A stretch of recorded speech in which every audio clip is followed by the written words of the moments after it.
Today we're giving back to all those accountants, bless their hearts, that are hustling away in an old-timey practice. Maybe it's a big firm where change is hard. Maybe it's a wee firm where they're living in 1985. Buddy, I've been there. I've been there. A lot of us have been there. Some of us are still there. A lot of people that listen to this podcast, that's you. And you know what? That's hard. It is. It really is. But you are the future of the profession. And so let's do something today to give back a bit. What are the things that, if you're not in that situation, we learned along the way that would have made navigating those situations easier, to make sure that before those people just peace out and go on to do something else out of frustration, let's give them the tools that they need to be change makers, to kick stuff off in their firms. Because you know what? Gosh darn it, you can do that. That's a thing that can happen. I didn't go out and start my own firm from scratch for reasons that I'm happy to share, and I think I've talked about a bit in the past. And there's a type of person who's just like, I'm not going to hang. I got my own vision for doing this. I'm going to go start my own firm. For me, that wasn't the right path, and I fought those battles and made that change happen from the inside. So I'm trying something new.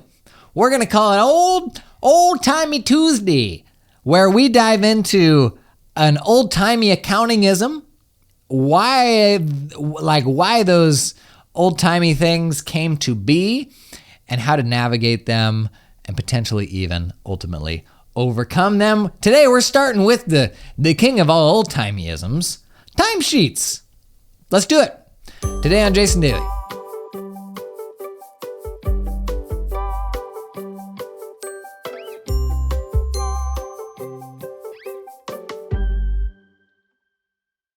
So I've had this running log on Twitter. I will link it in the show notes. A field manual for communicating with legacy accountants. And it's just like a running thread of so many of the old-timeyisms that I've encountered in accounting, and a ton of other people have added their thoughts on here. At some point, I'm going to write a book about this that is the book that I needed 10 years ago, when you go out and you look around yourself and you're like, I don't yet have the perspective to exactly know how to navigate this, but some of what's happening around me seems absolutely ridiculous, right? If you've worked for somebody else, you've probably encountered that in your lifetime. But the hindsight I have now would have changed, I think, how I approached some of those issues in maybe a more practical way.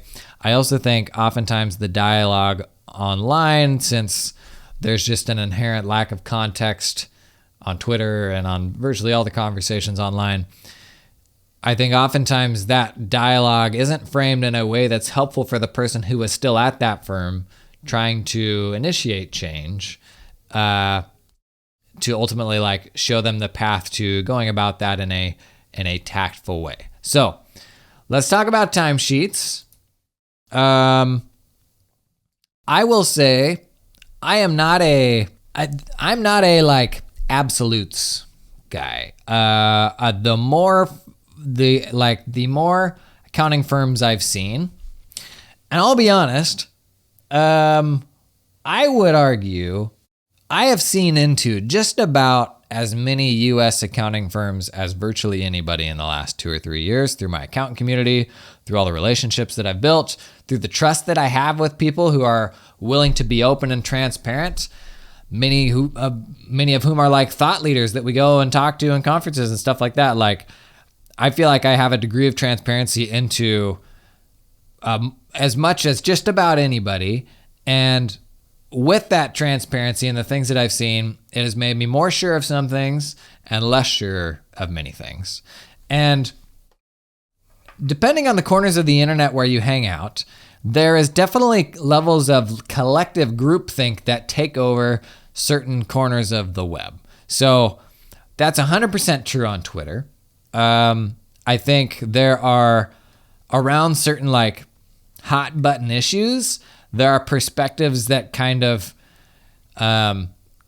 get picked up by kind of the thought leaders and tribe leaders on that corner of the internet. And those people are real vocal about their approach to certain things. And as a result, it actually, I think, makes people who don't feel that way less likely to speak up. And so when you go to those corners of the web, it can look like that's the only thing people think, or that that's this like unanimous, universal thing. And, for example, and this isn't to like call anybody out, but like, for example, if you see Blake Oliver and David Leary talk about something on the Cloud Accounting podcast, be it timesheets or stuff around crypto or whatever, and they kick off that conversation online, and then you have people who love that podcast who engage with that conversation and largely are going to be in agreement with their position on it. The conversation that you see that happens there has all kind of like coalesced around a certain viewpoint. And I think when you come upon that stuff, that like your natural reaction is that this is like kind of this universal truth, and that everybody feels that way. When in reality, conversations on Twitter are usually, engagement happens with, and there's exceptions to this, but the majority of engagement, I think, happens in agreement rather than in conflict. So when somebody writes about, the right way to deliver a tax return, I think most of the discussion there is going to be around like, the agreement with how you do that, rather than the people who have some sort of experience that makes them think that isn't the right answer, or that that's not the right answer for their firm or for their clients. So on this like old-timey Tuesday stuff, if this becomes a recurring thing, which I think I would like it to be, because I think on this podcast, I would like to do more speaking to me 10 years ago, not me 1 or 2 years ago running a firm, but me 10 years ago trying to figure out what does this profession look like for me, and like how do we give those people the perspective that will keep them in the profession and help them to feel like they have agency and control over what they're doing and all that. And for all of you folks who have gone through that journey like myself, please engage in the comments and all that stuff. Seeing other people navigating the same thing, seeing people who are on the other side of that is really helpful. Like, imagine you, when you were working for somebody else, imagine if you had this level of perspective of like, oh, there's actually a whole bunch of people that feel the same thing and there are ways to navigate this. It would have given you a whole lot more hope, right? So I feel like that's something that's a listener that's maybe missing in the things we're talking about on this podcast right now that I would like to help, because I know I've heard from folks that are like, there's a lot of stuff about firm running and all of that, but like, what about me when I'm not quite there yet? So bring this back to timesheets. Where I am on timesheets, actually where I've always been, I don't think timesheets are generally a helpful way to price what you do and invoice what you do, but I've always kept timesheets, and I've always had my team keep timesheets. For perspective, the smallest my firm ever was about 30 people. The largest it was just over 40 people. As long as I was an owner of the firm, I had a remote team that I was managing around the world.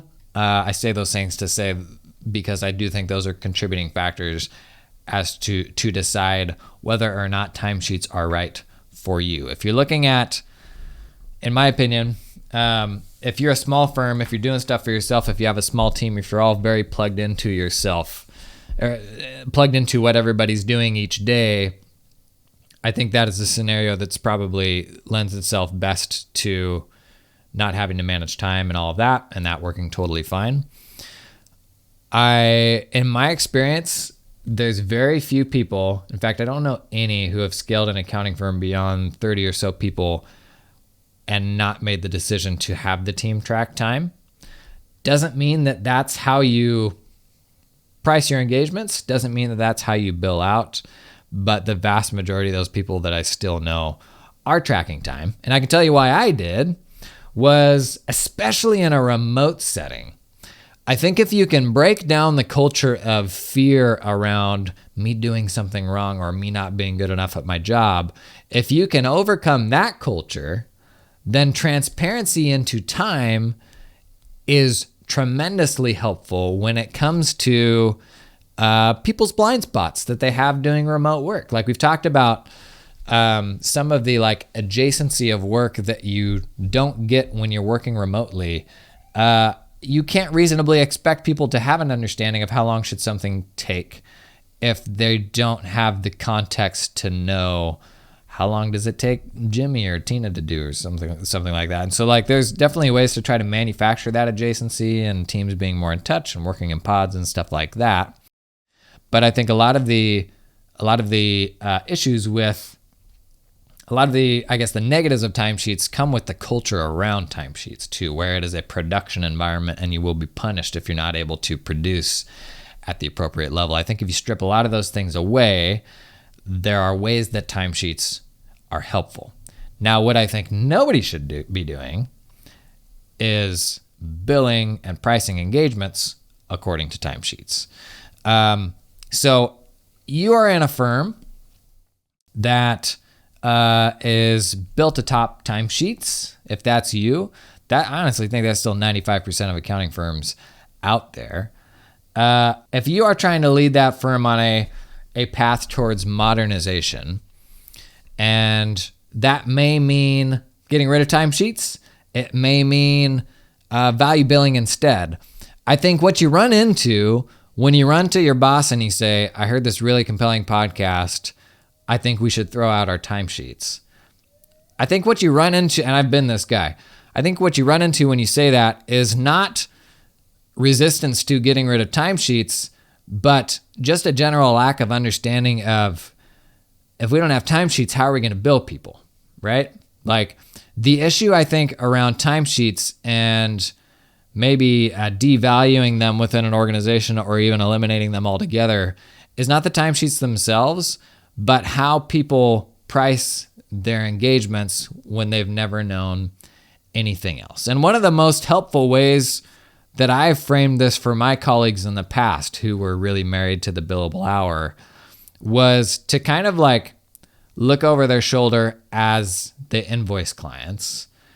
And generally what they will do is already some form of value billing. They just don't call it that, because I think virtually nobody, let's say you do annual tax work.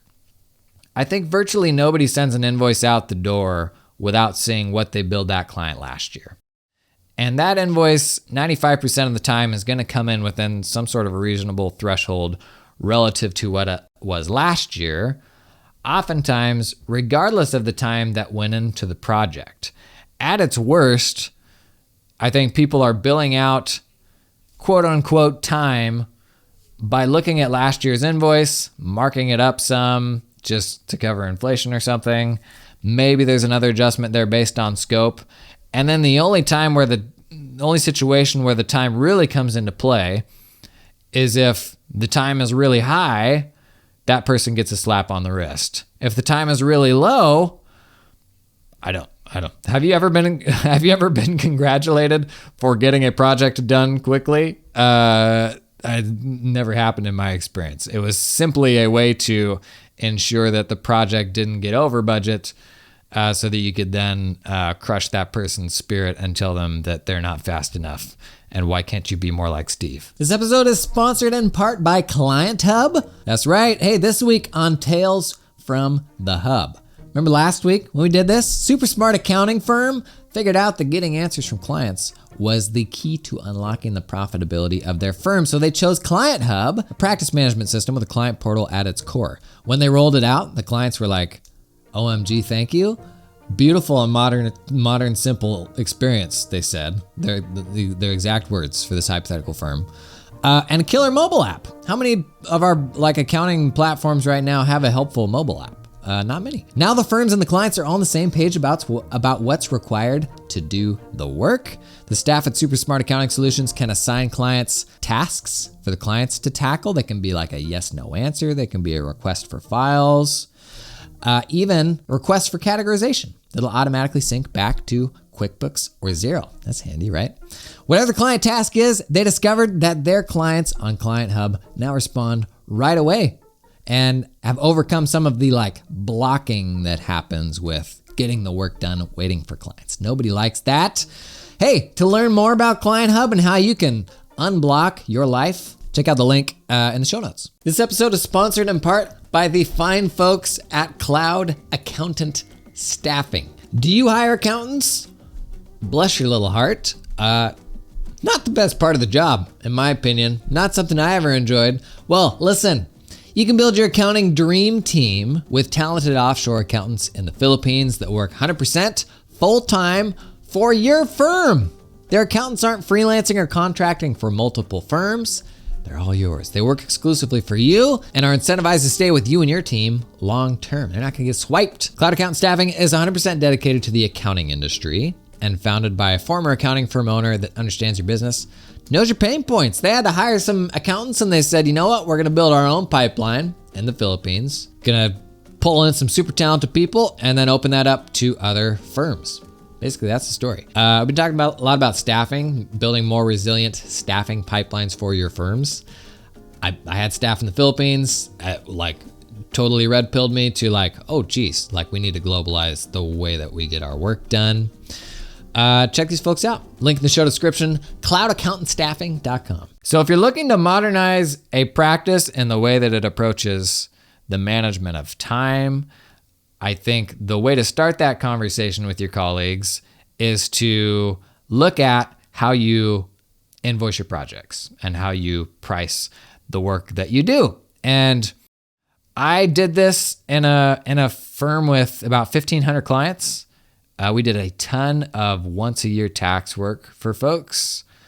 And I can run you through what that process looked like for me because it was a long journey.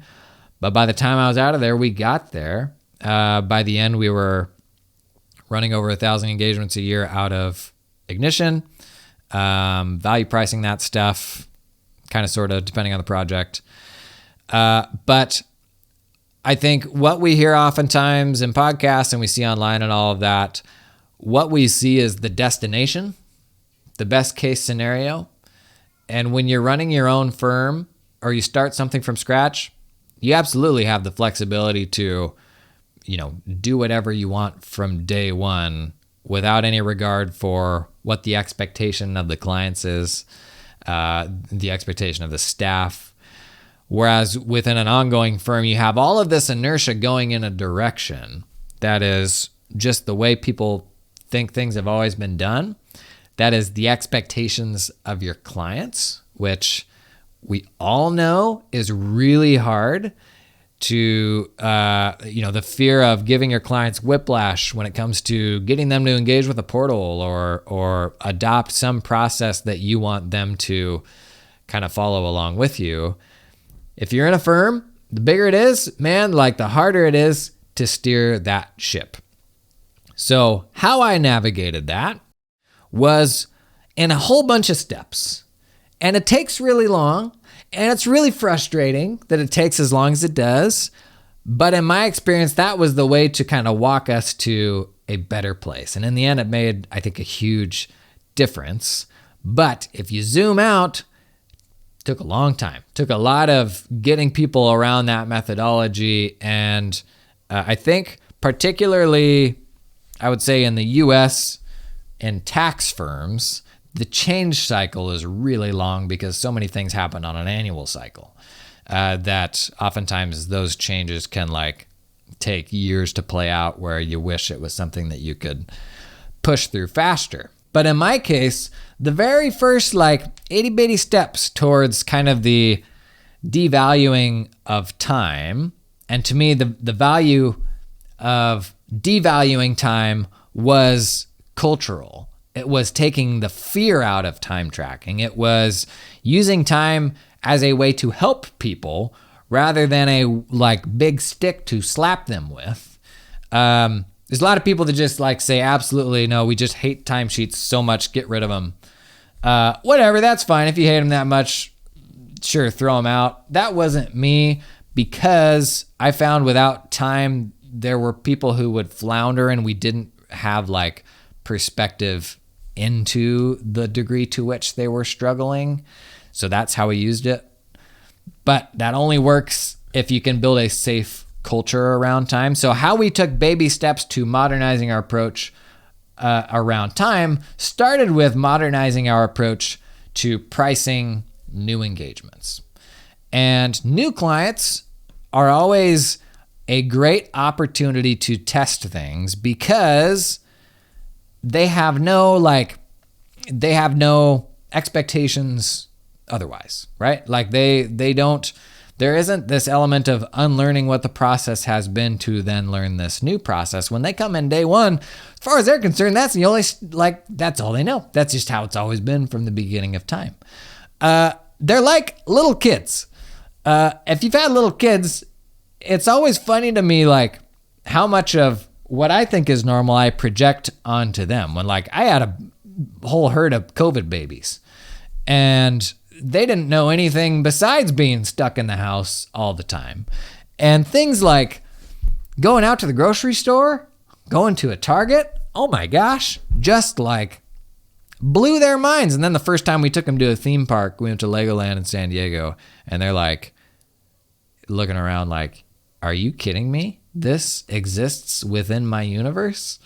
New clients are the same way. And it's a good opportunity to test things out, see how it works, and also a really low stakes way to get your colleagues to lean into something new, because it doesn't have that same inherent fear of trying to get an existing client to change or fear of souring a client's relationship because of that thing that you talked them into.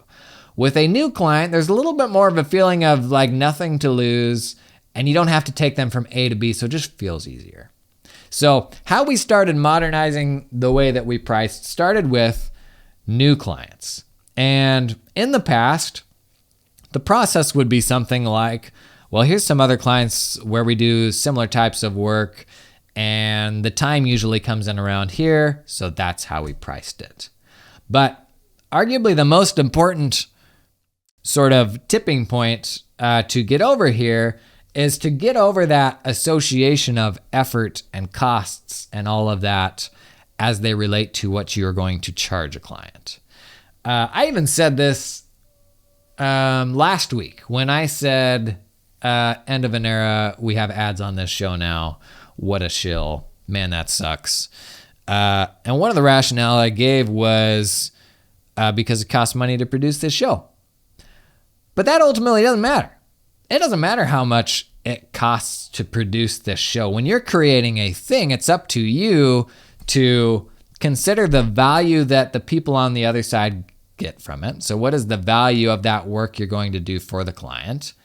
You have to then like marry what you're willing to do that for with their perceived value of it. So where we did still take into account time and effort, the closest thing we had to a quote unquote cost calculator in our firm was to define the floor of the engagements we were going to take in. So if a client assigns no value to the work that you do, value pricing that engagement, that price is going to be very low. Like when you value price, that doesn't necessarily imply that you're going to invoice, a ton for every single client. Like ultimately it's up to you to find the potential customers who most value what you do. So like the more specificity you get, like the more you double down on that perfect client, the problems that you solve for them should be really, really painful so that they assign a lot of value to what you do. But in the early days, buddy, that ain't the case.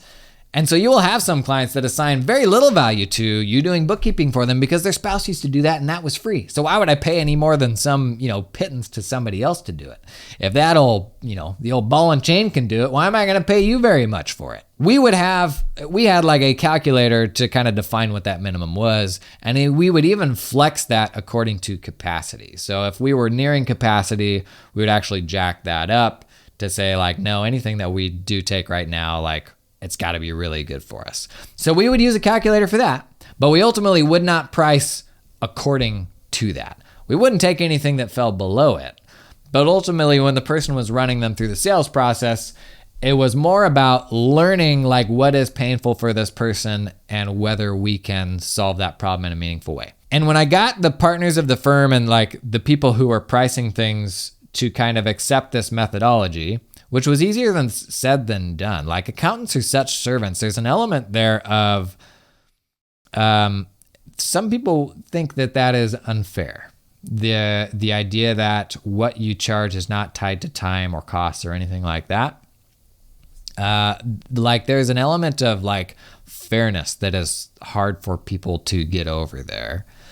And some people never get over that. And like there's people right now who will take that to the grave. That just feels the most fair to them.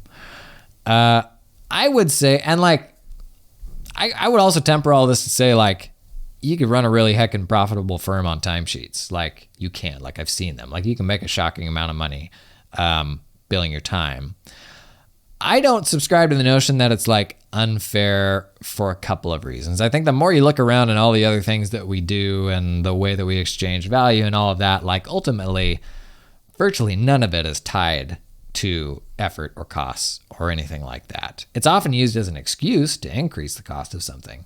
But when I pay for something, like I really am ultimately not concerned with the cost. And I think there's a bit of like an old-timey notion to like, that's just the right thing. That's just the most fair way for me to spend my time.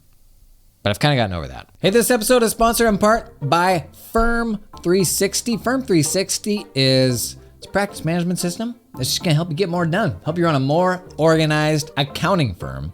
If you're out there running an accounting firm on a spreadsheet or on that legacy tool that your tax vendor said, oh no, we're gonna bundle this one with you and it's gonna be like free for 3 years. Okay, if you're that guy, you already know you've made a mistake. Okay, listen, cloud practice management systems, they're here to stay. This is the future. You just gotta get on board. Okay, let me tell you a bit about Firm 360. Nice thing about Firm 360 is it's trying to do all that stuff for you. It is trying to do project management, file management, time and billing. You're getting all that stuff into a single place in the cloud that you can work with anywhere. You can associate your documents with the projects that they're related to, your time and billing, all that stuff in one place. Just like that crappy old tax vendor told you their tool would do, right? How's that going for you?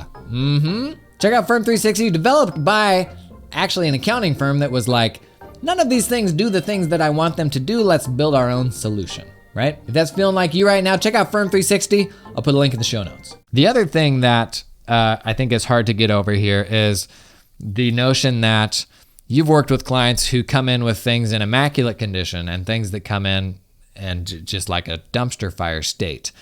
And you want that to be fair to everybody. You want to reward the organized person and you want the disorganized person to pay that tax for the extra time that it's going to take you to do that work. And so you think that you need to split hairs and invoice every single client in a bespoke way to ensure that that is as fair as possible for everybody. That's another thing I was up against quite a bit. And what helped me there, and what our team ultimately got behind, was zooming out and thinking about the business more through the lens of like portfolios of work, types of work, and how you make those portfolios of work as profitable as possible. So it took kind of zooming out from that super granular level. And it didn't mean that we hosed that person that brought their stuff in a really organized way, but we did become less focused on doing that really granular billing on every single client. We weren't as concerned with like losing our shorts versus making a bunch of money on individual engagements because we were kind of zoomed out, looking at it in a bigger picture way, which I think is more healthy. To consider the 1040 work that we do from February through April, how does that impact the business? And how can we make that as profitable as possible? And is that something that we should even be doing? I think when you zoom out and look at it that way, that's much more constructive than like looking at individual projects when it comes to decision making. So ultimately we got to a place where we were pricing new engagements better. Part of the motivation here too was just acknowledging that we had been chronically underpricing what we did. And like much of that was anchored to this notion of hourly billing, and we just kind of accepted as a business we just needed to start looking at this through a different paradigm. So as we were really aggressively increasing our rates, that was kind of the opportunity to just decide, no, like this is the value that we're going to assign to our time and to the work that we're doing. And this is how we're going to have a more meaningful sales and onboarding conversation with a client, or I guess discovery process with a client to arrive at what that value price ought to be. And once we had done that, and then you come through and you build the client, it ultimately didn't matter where the time came in. And I think once my colleagues had gone through that exercise and saw that there's actually a lot of upside there, it took the spookiness out of dropping time and not being so caught up on the number of hours into a project when they build.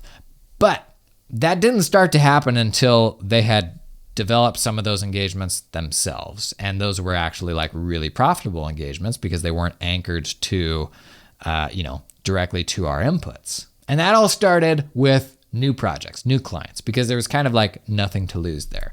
Now, once everybody had gotten some wins there, it made it much easier to do that work on the rest of our client base. And so how do you make this transition with 1,500 clients, right? It's a big move.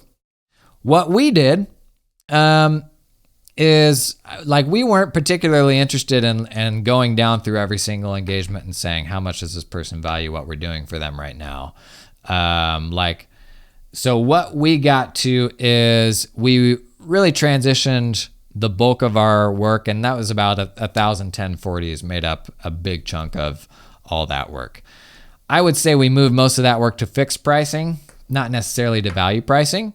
Like the organization developed a better understanding of value pricing, and when we would sit down and do one-on-ones with clients, we would like take the time to do that, but we weren't going to sit back, like go back and revisit 1,500 engagements and do that in every case.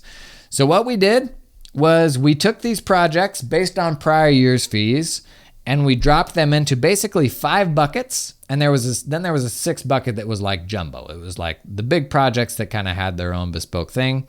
Otherwise, everybody fell into one of 5 buckets based on their prior year fees. We transitioned to showing those people the price up front before we did the work, which was another big unlock. But basically across about 1,000 projects, we went from billing hourly after the fact to sending out an ignition proposal in December, January saying, here's what your rate is. You need to set up a payment method. When the project's done, we're going to bill this. That was happening at a time where we were increasing our rates pretty aggressively. So we felt like just from a standpoint of like good faith, we needed to put that price in front of people before we did the work so that we didn't get to the end and it was like 30% more. And they're like, what the heck, man? So it kind of solved several problems at once. But then we established a threshold. And this was kind of the trade-off with the legacy billing mindset that got everybody to commit to taking the first step. The trade-off was we agreed that if a project came in at the end, and so we're coming from a paradigm where all the partners would sit down and go through the billing registers and actually invoice every single thing that we did. Where we landed here, we would send out the ignition proposals beforehand, December, January, and we got like 56% adoption on that or something. The clients who actually went through and accepted that proposal, another 20% looked at it, and we got them there by telling them that was how they could see their price ahead of time, like to go out and look at this thing. And so that sort of motivated people to do that too. But we put about 1,000 engagements through this for the first time. And like, I will not say it was easy. There were a lot of questions about like, I don't understand this and that. And so we really tried to upskill the admin team to support clients through that process. But then on the back end, when it came to invoicing them at the end of the project, everybody agreed if like WIP, that is hours times billable hours, came in within 125% of what we quoted, it would get invoiced without the partner having to sign off on it. And so we had basically like ran the numbers on all of our projects and said, if everybody upholds this framework, then on like a portfolio basis, profitability is going to be within this range, kind of within this threshold. And everybody could agree on it being within that range. And what ultimately happened, and this is an office full of skeptical people, what ultimately happened is 99% of those projects went out the door without the partner having to sit down and invoice them. I mean, think about, and this is one of the big upsides to sell your colleagues on, think about the amount of time that is spent by your most valuable people billing. I mean, it's something that you can't invoice for, like it is total waste. And so for our firm, we generated just as much money as we would have otherwise, and the admin team handled the whole billing cycle. In fact, they pulled the money at the end of the project automatically, so there was no outstanding AR. And it was that agreement to that framework, kind of that auto billing framework, that got people, that was another big step down that path for the legacy folks that were used to billing hourly. And then when they didn't have to bill those projects anymore, buddy, it hurt when one hit their desk. They're like, crap, like they don't want to have to deal with this. They really quickly got used to not having to invoice all of that stuff themselves. And on the other side of that, the whole team then was actually thinking about what they did through the lens of value pricing. And that was like the first kind of organizational step for a bunch of people who had done this stuff for decades. And we're talking about hundreds of years of collective experience. That for me was the way to get them on a better path. And it took probably 3 years of really hard work to get there, but it did. It was way more profitable for us. And equally important to having gotten there was what then was next for their frame of thinking. What things started happening next? Well, time does become less important, but we can actually then look at time in a more meaningful way. We can look at process improvement in a more meaningful way. I mean, it sounds ridiculous to say, but there are a lot of people stuck on hourly billing, and there are a lot of people not investing in technology and automation and all that stuff because they bill by the hour, and they don't know how to organizationally recapture that time that they lose. Do I just increase Tina's hourly rate another $20 an hour or something like that? Like that's a lot of why there's resistance to being more efficient right now. So when you kind of get people starting down that path of value pricing what they do, you'll notice all of this is like where we're at was like, if I started a firm tomorrow, that's not how I would do it. Like if I started it from scratch tomorrow, I would do it in a different way. And that is not the perfect model. Like that is, you can listen to people talk about what they do who have started their firm in the last 5 years and listen to like Think Boys and internet think people talking about here's the ultimate way to do it. We weren't there, but we had steered a big ship like on a path to get people to a place of understanding that. And it took years. Like, so you're not going to sit your boss down and say, I think we should do away with timesheets. Because there's so many other things attached to that, so many upstream things from that where they're like, well, how do we invoice? So I would say if there's one thing you take out of this, like it is doable. Like you can steer a big ship through that process. And it's powerful. In some ways, it's more rewarding to me anyways. It was more rewarding than I think it would have been going out and just saying, screw all y'all. I know how to do this stuff better than all of you, and going out and doing my own thing. Ultimately, it was like a lot of work and a real challenge, and sometimes we'll feel thankless, but it's absolutely something that you can do in a firm. And then when you go through that journey, even if you do ultimately want to go out and start your own firm someday, I will say I have like a richness of experience and perspective that I would not have had I not gone through that journey. Change management, man. Like it's hard. It is no joke, but that process gets massively simplified in the conversations that you see online. I would say rather than fixating on what the theoretical perfect version of this is, all you got to do is think through what is the next step from where we are today. You got to break it down to really, really small wins because people don't work that way. Like that's not the way our brains work. They're not going to read a thing and generally not going to read a thing and have this eureka moment that then like turns them onto something wildly different. Most people, you got to baby step through it and they have to get some wins for themselves to kind of taste the rainbow. And it's one of the things I am most proud of because there were so many baby steps involved in that process for us, But then when you zoom out and you think about what a big change that was over like 3 years for people that had done this stuff for decades, and you're like this little snot-nosed guy saying, oh, I know better than you. That's how you make it happen, is those little baby changes and helping those people get like small wins so that they can then kind of go to the next version of that. And all of these may be well shy of this like holy grail perfect way to do all this stuff. And that's totally okay. Most relevant to you is what is the next thing that will take us one step further down that path. How's that? Old-timey Tuesdays.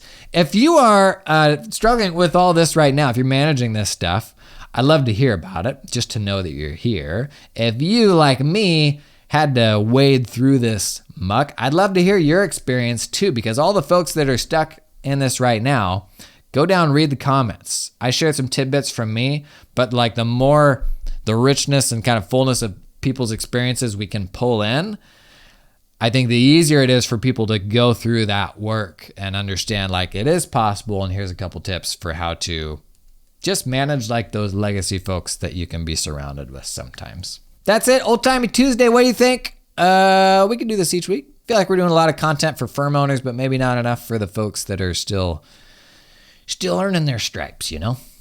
That's it for today. See you tomorrow. Q&A Wednesday. If you got some Q's, drop them down below, and I'll see you tomorrow.